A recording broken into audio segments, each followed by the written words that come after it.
walaalo badan ayaa ila soo xiriiray oo ka cabanaya ubixii yaanyada oo daadanaya markii la rabay inuu mir isku bedelo. marka videoga waxaan uga hadlaynaa waxyaabaha keena waxa la yiraahdo blossom drop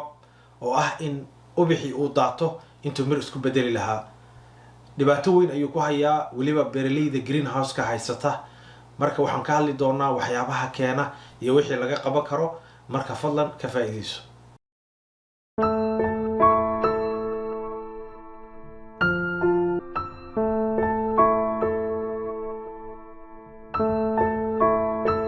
السلام عليكم كسر هذا فيديو كل دين دارس فهم سومالي ومتلقلنا إنك فايستان ولا الله سوماليات مقعيقو علي باشي فضلا هدي أكو عصبتا كنالك سبسكرايب ده بالكنا تابو سيسا كودا في الفيديو كستا وصور ديقنو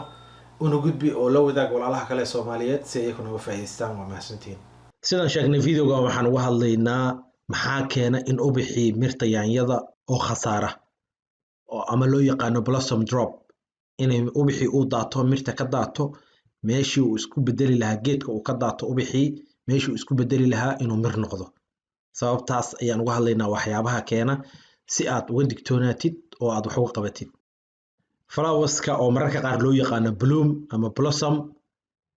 waa meelaha geeduhu ay reproductive-ka ay yihiin oo wax ka soo saaraan weey. marka pollination markii lagu sameeyo ubixii wuxuu isku bedelayaa mir oo iyadana miro kala sii wadata ayuu isku bedelayaa. blossom drop marka wuxuu dhacaa markii ubixii uu dhaco meeshii uu isku bedeli lahaa mirtii isagoon mirtii isku bedelin markii uu geedka ka dhaco ayaa waxa loo yaqaanaa blossom drop. wuu soo baxay laakiin asoon isbedelin ayuu dhacayaa. sida caadigaana ubuxu wuu dhacaa oo qaybtiisa hore markii mirta uu isku bedelo ayuu iska dhacaa oo mirtii gadaasheeda ayuu ka dhacaa. laakiin kan asagoon waxba noqon ayuu dhacayaa. mararka qaar marka waxaa laga yaabaa inay keento ubaxyo badan haddii geedka halkii qaybba ay saaran tahay in qaar ay dhacaan. mararka qaar waa iska caadi oo geedkoo kaloo ismaamulaya haddii uu arko inuu ku badan yahay ubixii qaar inay daadiso waa laga yaabaa. laakiin markii aysan ku badnayn markaas weeye marka ay dhib ka tahay. mararkaas marka weeye marka ay dhibaatada weyn ay keenaysaa iyadoo ubixii yar ah uu saaran yahay geedka ay qaar badan oo ka mid ay daataan. taas marka waxay keenaysaa in wax soo saarkii yaanyada uu yaraado oo hoos aado sababtoo ubixii dhammaa oo la rabay mirta la isku bedelo haddii uu dhaco taas waxaa dhacaysa marka yaanyadii kasoo baxaysa meesha aad ayay u yarta. marka wax kasta oo stress ah oo geedka ku dhaca oo ubaxa saameeya ayaa wuxuu keenayaa inay ubixii uu isku bedelo mir. maxaa yeelay inuu geedku ubax saaro oo mir saaro energy badan ayay u baahan tahay. haddii marka geedkii stress iyo dhibaato ay haysato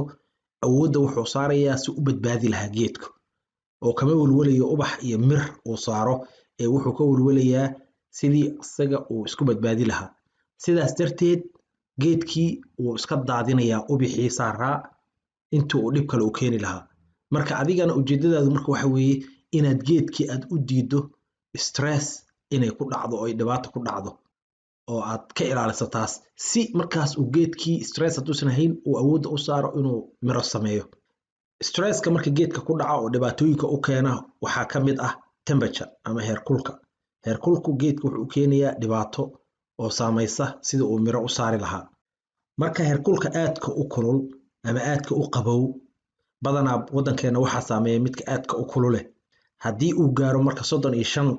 ama 34 celsius haddii uu gaaro wixii ka badan waxaa laga yaabaa ubixii yaanyada inuusan noqon mir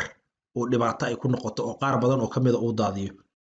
marka haddii aad ku nooshahay gobollada aadka u kulul ama xilliyada aadka u kulul oo saa'idka ah ha abuurin yaanyadii. si wax soo saar fiican u heshid waa inaad abuurtaa xilliyada ku habboon yaanyada in la abuuro oo 34 ka yar.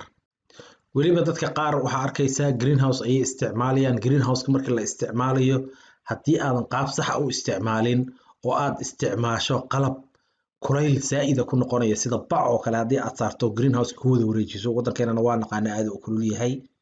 waxaa dhacaysa marka kulaylka saa'idka inay ubixii iyo mirtii ay si xun u saamayso. marka sidaas darteed bacda keligeed lama isticmaalo. haddii la isticmaalana greenhouse-ka oo dhan looma wada wareejiyo. marka dhibaatooyinkan si aad u kontrooshid oo ah kulaylka saa'idka ah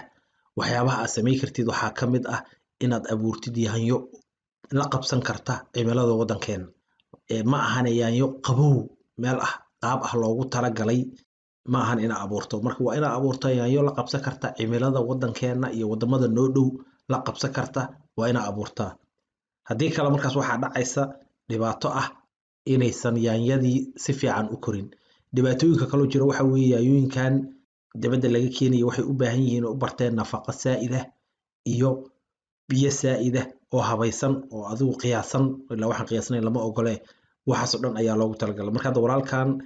videogan uu isoo diray waa ujeedaa in yaanyadii ay ka muuqato in ubixi dhammaa oo ay soo saartay qaar badan oo ka mid ah inay daateen taasna waxay saameynaysaa marka waxa hadhow kuu soo baxaya marka kulley dabcan waxa saameyntan iyo dhibkan keenaya ma ahan kaliya kulaylka heerkulka kaliya maaha dhibaatooyin kale ayaa keeni kara in ubixi daato waxyaabaha kale oo ubaxa inuu daato keeni kara waxa ka mid ah waxa la yiraahdo lack of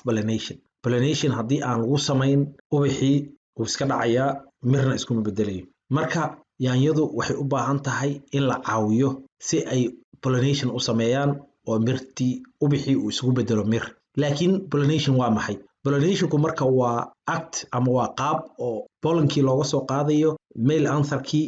oo qaybta femaleka stigmada la yiraahdo la keenayo qaybtii labka ayaa laga soo qaadaya qaybtii dhadiga ayaa la keenaya marka badanaa shaqadan waxaa qabta oo sameeya waa cayaanaadka sida beeska ama shinnida ayaa sameeya shinnidana faa'iido ayaa ugu jirta shaqadaas ay qabanayso geedkiina faa'iido ayaa ugu jira marka waa la kala faa'iideysanayaa laakiin shilin la'aantu ma keento ayadu in blossom drop uu dhaco iyadoo kale pollinationka waxaa samayn kara dabaysha oo kuma xirna in bees ama shinnidu ay yimaadaan oo ay sameeyaan pollinationka kuma xirna inkastoo ay shaqo badan ay tahay oo caawiyaan oo hawsha ay hagaajinayaan laakiin kuma xirna dabaysha ayaa ku filan banaanka marka haddii aad ku abuuraysid oo ku korinaysid yaanyo greenhouse dabaysha soo gelaysaana ay aad u yar tahay waxaa lagaa rabaa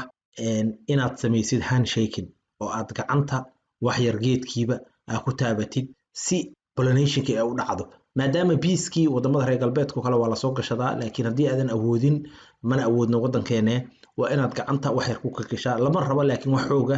oo aad ubixii iyo mirihii aad ku dhaawacdo wax yar oo beenbeen oo tartiib ah ilan waa aragtay biiga inta uu samaynayo waa wax aad u yar oo mirtii ay ku noqonayso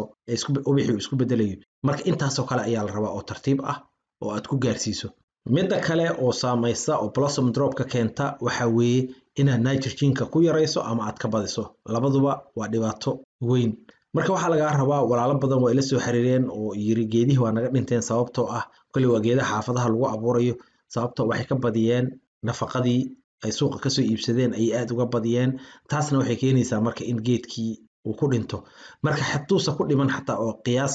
yara saa'ida aad siiso waxaa dhacaysa in geedkii uu si saa'ida uu u koro marka haddii aad ka badiso waxaa dhacaysa in geedkii uu sameeyo caleen aad u weyn oo saa'id ah oo caleen badan ay fuusho marka nitrogen saa'id aad ku shubto caleenta saa'idka marka adiga waxa u baahan tahay maahan adiga waxa u baahan tahay waa inuu geedkii miro fiican uu dhalo marka haddii aad nitrogen ka badiso waxaa dhacaysa in uu awoodda saaro geedku inuu caleen saa'ida soo saaro marka waxaa la rabaa qiyaas fiican oo aan ka badnayn oo u diidaysa geedkii inuu ubax sameeyo ama ubixi markii uu sameeyo uu ceshado marka sidaas darteed waa inaad u qiyaastaa nitrogenka aad isticmaalaysid midda kale haddii aad nitrogen ku darina hore ayaan uga sheekaynay iyaduna waa dhibaato ayay leedahay